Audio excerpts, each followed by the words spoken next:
नमस्कार मु मनीषा आपण मानक स्वागत करुछि मो चैनल रे। आज आमे बनेबा बिरी चावलर पोड़पिठा। एबे तो रज आसिलानी, रजरे समस्तंकर घरे घरे पोड़पिठा तैयारी होइथे आउ एटा खाइबा पे बहुत टेस्टी लागिथे। जदि आपण माने रजरे पोड़पिठा तैयारी करि नाहंती ताहाले हमकु एमिति फील हुए जे आमे जेमिति किछि तैयारी करिने। एठी देखंतु मु आपण मानकु काटिकी देखौछि पोड़पिठा को। देखंतु आपण माने जानि पारुथिबे जे पोड़पिठा केते भलो भाबरे पड़ी हेछि आउ ता सहित देखंतु केते नरम भी बनिछि। पोड़पिठार कलर आ पिठा भितर टेक्सचर देखंतु केते परफेक्ट बनिछि। एई पोड़पिठा तैयारी करबा पे मु एठी गोटे बाउल नेछि। सेई बाउल रे 2 कप अरुआ चावल मु दे देबी। एठी मु 2 कप चावल पे 1 कप बिरी नेछि। आपण माने चोप लगा बिरी मध्ये नै परिबे। तो 1 कप बिरी पे मु एठी 2 कप अरुआ चावल यूज करूछि। आपण माने जदि पिठा को अधिका कळिया करिया पे चाहंती ताहाले आपण माने 1 कप बिरी रे 1.5 कप चावल नेबे। सेटा टिके अधिका कळिया हेबो। तो एबे देखंतु मु पानी देकी 2 रु 3 थर भल से धोई देइथिली चावल आ बिरी को। एबे हमें बतुरिबा पई छाडी दबा 4 रु 5 घंटा पई। 4 रु 5 घंटा परे मु आपण मानकु देखौछि। देखंतु बिरी चावल बढ़िया से हमर एठी बतुरी जाईछि। एबे मु मिक्सिंग जार रे देकी भल से चिकण करिकि ग्राइंड करि देबी। आपण माने ध्यान रखिबे बाटिबा समय रे कम पानी देकी ग्राइंड करिवे। तो एठी देखंतु मु केते बढ़िया से बाटी आनीछि। एबे कोन करबा एहाकु 2-3 मिनिट पर्यंत बढ़िया से याकु फेंटी नबा। ता माने जहा द्वारा कि हमर बिरी चावल बढ़िया भाबरे फुली जिवो। आउ आपण जते एहाकु मिक्स करिवे आपणकर पिठा सेते बढ़िया सॉफ्ट आउ कळिया बनिबो। तो एबे देखंतु मु बढ़िया से मिक्स करि देछि बिरी चावल को। एबे हमें बिरी चावल को कवर करि देबा। 2 घंटा पे छाड़ी दबा टिके फुलिबो हमर बिरी चावल। तो एठी हमर पोड़ पिठा पे बेटर रेडी हे गला। तो आपण ओवरनाइट भी रखि परिबे आउरी बढ़िया से फुलिबो। एबे हमें भल से मिक्स करि दबा। तो एबे हमें सब जिनिस को मिसई दबा। प्रथमे मु करा नडिया को ऐड करि देबी। तापरे हाफ चमच लूण ऐड करि दबा। लूण ऐड करि साला पर हमें एठी गुड़ को ऐड करि दबा। तो गुड़ को मु एठी गुंड करिकि देइछि। आपण माने भी जेतेबेले गुड़ यूज करिवे गुंड करिकि ही देबे। आपण चीनी भी देई पारंती किंतु पोड़ पिठारे मु आपणको सजेस्ट करिबी आपण गुड़ ही यूज करंतु। तो गुड़ देई साला पर एबे करा नडिया गुड़ आउ हमर बिरी चावल बटा को बढ़िया से मिक्स करि दबा जेमिति कि हमर गुड़ बिरी सांगरे भल से मिक्स हे जिवो। तो आपण माने सबु बेले चेष्टा करिवे गुड़ गुंड करिकि नबा पई जहा द्वारा कि हमर भल से मिसि जिवो बेटर रे गुड़टी। एठी देखंतु 2 रु 3 मिनिट हमर एठी मिक्स कर साला पर हमर भल से मिसि जाईछि गुड़ बेटर रे। एबे हमर पोड़ पिठा पे बेटर पूरा रेडी हे जाईछि। बेटर को हमें साइड रे रखि दबा। एबे हमें पुणी नेक्स्ट स्टेप को जिबा।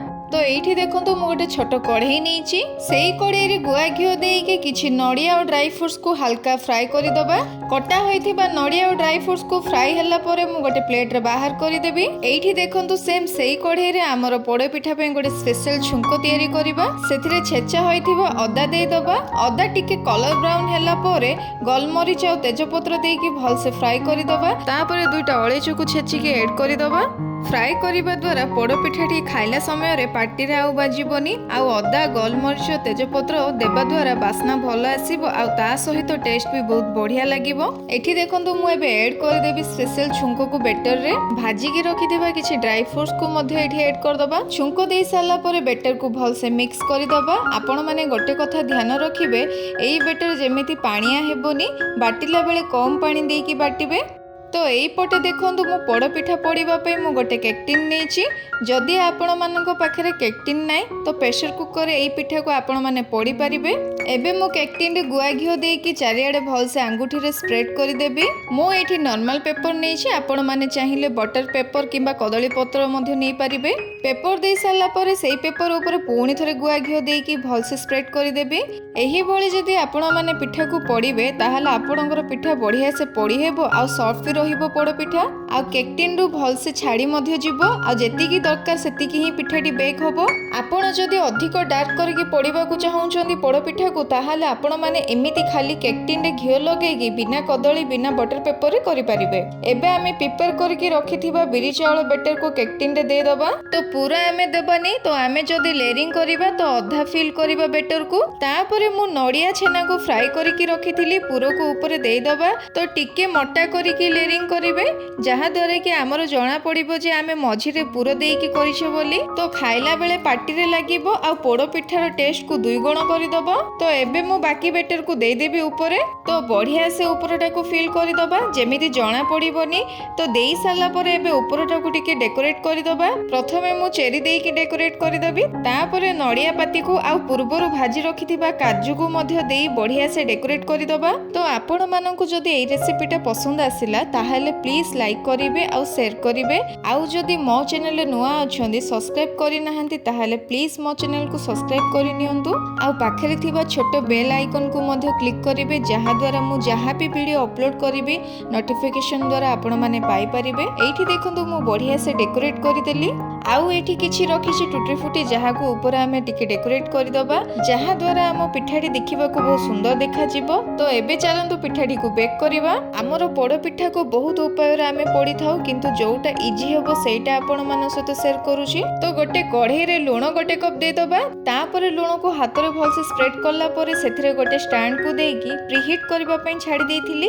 ଏବେ ଆମେ ବେକ୍ କରିବା ପାଇଁ ରଖିଦେବା କଢ଼େଇରେ। ତାପରେ ଆମେ କଭର କରିଦେବା ପିଠାକୁ ଆଉ ଫ୍ଲେମ୍କୁ ଲୋ ଟୁ ମିଡ଼ିୟମରେ 40ରୁ 50 ମିନିଟ୍ ପର୍ଯ୍ୟନ୍ତ ବେକ୍ ହେବା ପାଇଁ ଛାଡ଼ିଦେବା।